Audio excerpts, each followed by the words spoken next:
Hi and welcome back to my channel. I was asked by a viewer, Infu, about the best way of setting up a compressor and what all the controls do. So I put together this little demo showing the best way of setting up a compressor for this cool Beats. But before I get into how you would set up a compressor, let's talk about why you would compress. So I found this great bit of text from DBX, who actually invented compression, and they explain a few uses of a compressor, which I think is quite a good illustration. So let's read that out. The primary purpose of a compressor is to reduce and control the dynamic range of a program, from gentle taming of the overall levels to limiting of peaks to squashing all dynamics. Control is the key idea. So if you imagine a piece of music, you have quieter sections and sections which are much louder, and we call that the dynamic range. Now the idea is when you apply compression, you reduce the gap between the quieter passages and the louder passages so they're closer to each other.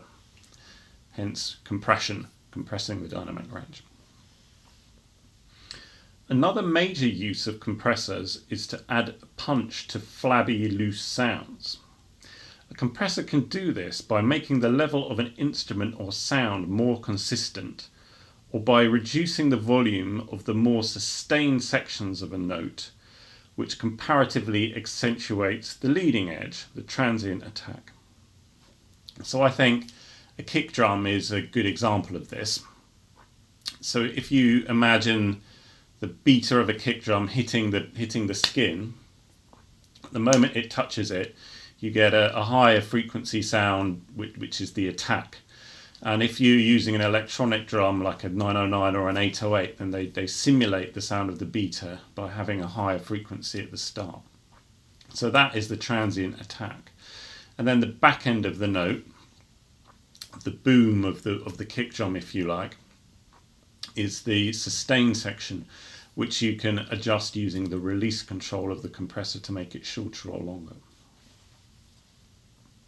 Still another use is to increase the sustain of instruments, especially guitars and bass guitars, by raising the volume of low-level trailing edges of a note, which gives solid presence to an instrument. It also makes the note-by-note volume more even. So like DBX said there, bass guitar is an excellent example of that. You can't always pick the notes on your bass guitar with the same volume level each time. So in a mix, you might have some sections of your bass which are louder than the rest of the track, and maybe some sections where you picked quieter and it can't be heard. So a compressor will even all that out for you and make all your notes a similar volume. Anyway, now you know why you would compress. Let's go into how you would compress, and I'll take you to the compressor now. So let's just go through how you would set up a compressor. At the moment I've got a cool Beats going through my mixer, and that's then going through this FMR Audio really nice compressor here at the top, which is currently set to bypass, if you look here, so it's having no effect.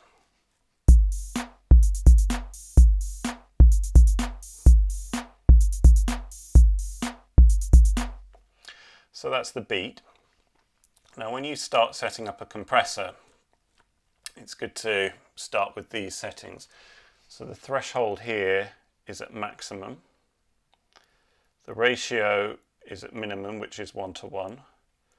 Attack and release at minimum. And the gain is on 0. And then I will unbypass the compressor. And we'll listen to that. And it's had no effect. The compressor isn't kicking in. So we can start to tweak some of the settings to make it activate and actually do something to the audio. So in terms of the ratio, a good place to start is around 5:1, which is there.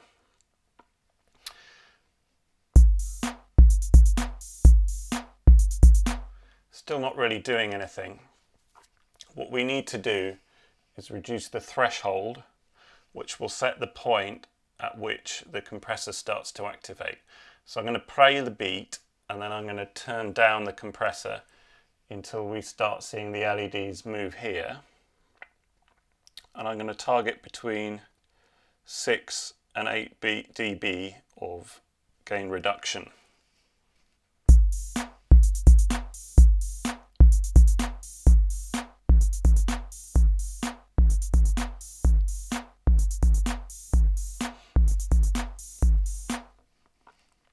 So it is compressing right now, but it doesn't necessarily sound very good. But we are going to address that now. So the first thing you can start to adjust is the attack.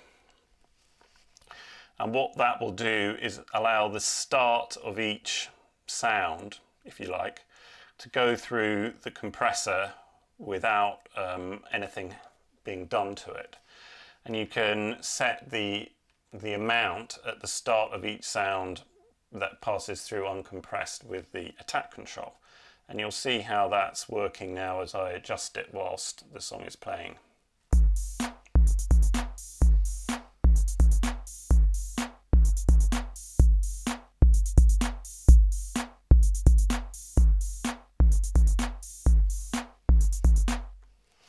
So you could hear, as I increased it, more of the start of the sound was passed through without any compression.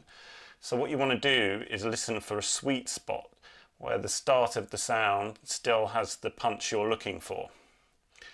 But you don't want to go too far because then you won't be compressing anything at all.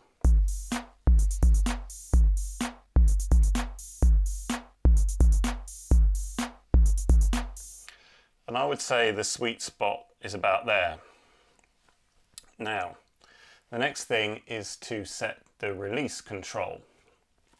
In this case, we definitely do need to set the release control because we can hear that the kick drum is distorting a little bit.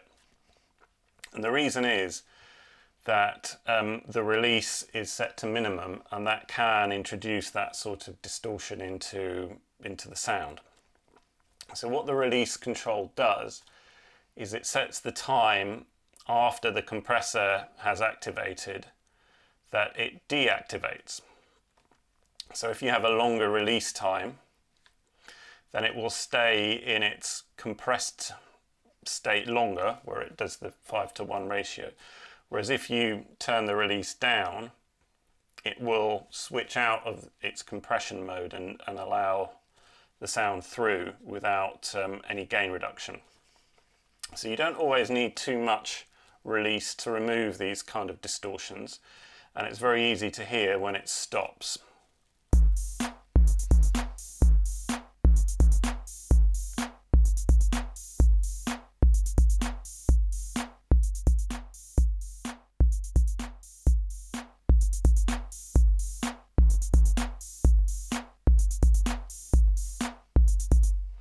So I'm going to set it around there. The kick drum sound isn't distorted at that point. You'll notice the more you increase the release, if you look at the gain reduction, you'll see that it stays in its compressed mode for much longer.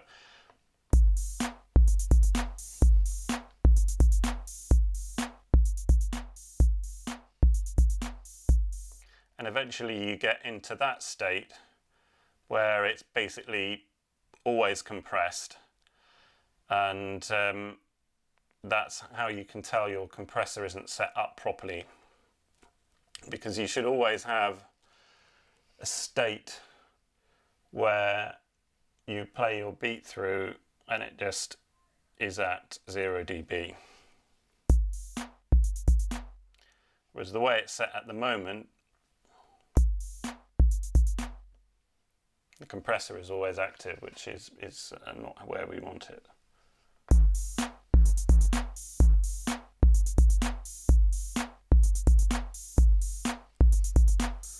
So I think it needs to be around there where we set the release. So the final stage is the gain, and that sets the output level of the compressor. Now I'm going to switch off the compressor. It's now on bypass. I'm going to play the beat and we'll see where it comes up on the VU meters.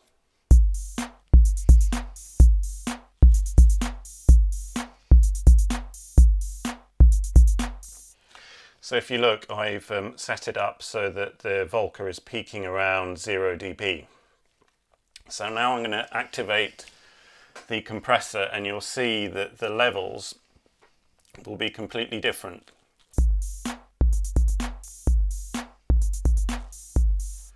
It's a lot lower and quieter. So we can use the gain control to increase the output and make the volume the same as it was without the compressor.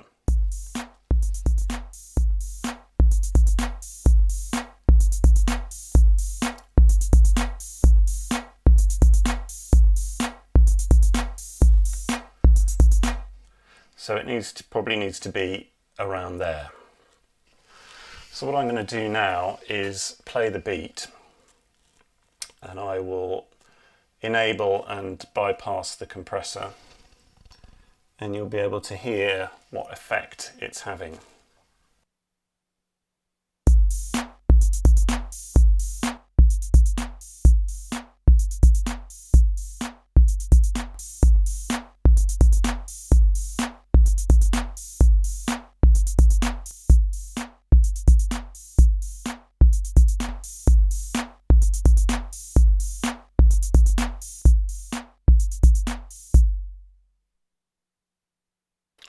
So you can hear the drums are a lot more punchy.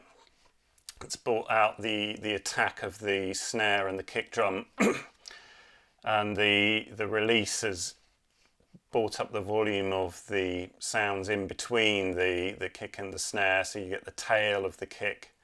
The hi-hats come through much more strongly. So that is how you would set up a compressor, at least how I set up a compressor. Now there's things you can do, obviously. You don't always need to have the threshold to giving you a 6 to 8 dB gain reduction. You might go for more or less depending on the type of effect you're going for. I personally find for the master bus or for drums, around 6 to 8 dB works well. In terms of the ratio, again, that will also affect the character of the compression. So the higher you have the ratio, the higher the gain reduction in the compressed section. And if you have it on 1:1, then it doesn't do anything at all. But I find that 5:1 is a great sweet spot for drums and for compressing the master of your mix. So I hope you found that an interesting introduction to how you would compress and why you would compress. Hope you'd like to subscribe to my channel, and if you could like the video, that would be awesome as well. Stay tuned for more content like this.